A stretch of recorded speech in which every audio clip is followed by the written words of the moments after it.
Première étape de cette journée dans l'Ouest, le collège Paul-Jean-Louis dans le quartier des Sables Blancs. Le recteur, en compagnie de certains élus de la CTG, y rencontre les parents d'élèves et les enseignants. Au centre des débats, la sécurité. Dans ce collège où jeudi dernier, un lourd portail est tombé sur un élève. Cet accident avait entraîné une grève portée par la plupart des enseignants.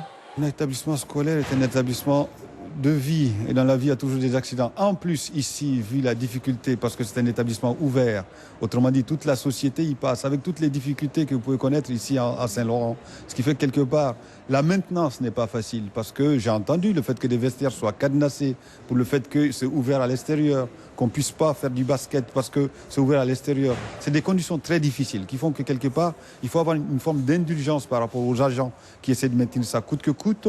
À l'issue d'une longue réunion, le recteur affirme que des réparations d'urgence seront faites dans les plus brefs délais sur les installations vétustes.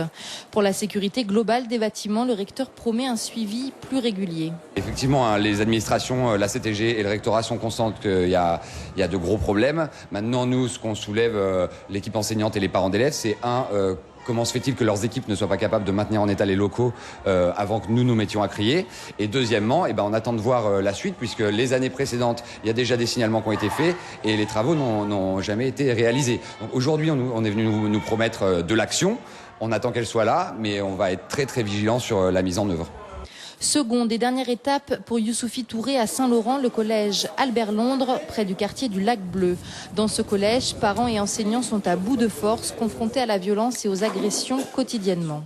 Nous travaillons ensemble pour faire en sorte que nous ramenons le chemin de l'espoir. Je ne dis même pas l'espoir, je ne dis pas les actions. Là, il s'agit de partager ensemble l'émotion de ce que subissent les gens. Quand vous avez des gens qui ont 19 ans de métier ici et qui sont dans le fait de dire non pas qu'ils partent, hein, c'est peu ça, mais ils sont capables d'aller se mettre en guerre. Je pense que la chose est trop sérieuse pour que je sois là à leur dire je vais mettre tel moyen ou tel autre moyen.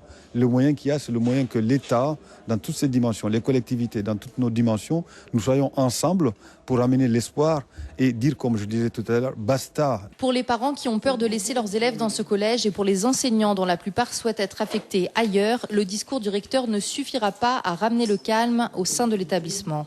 Nous avons compris qu'ils avaient entendu notre problématique. Maintenant, nous, ce que l'on veut, ce sont des solutions que nous attendons. Ils proposent de se mettre autour d'une table, de discuter au plus haut niveau. Et nous ne savons pas quelles seront les solutions immédiates apportées à l'urgence qui est la nôtre, des caillassages, des pétards journaliers, quotidiens. La plus avancée pour nous, c'était de mettre en place des médiateurs dans le quartier. Et monsieur le recteur a dit que ça faisait partie d'une des pistes, mais rien n'a été arrêté. Rien n'a été véritablement arrêté. Il ne peut pas prendre de décision aujourd'hui, même s'il en a bien compris. Dans un courrier remis au recteur, le personnel du collège Albert Londres égrène les nombreuses violences subies. En tout, près de 30 agressions ont déjà eu lieu aux abords et dans cet établissement depuis le début de l'année scolaire.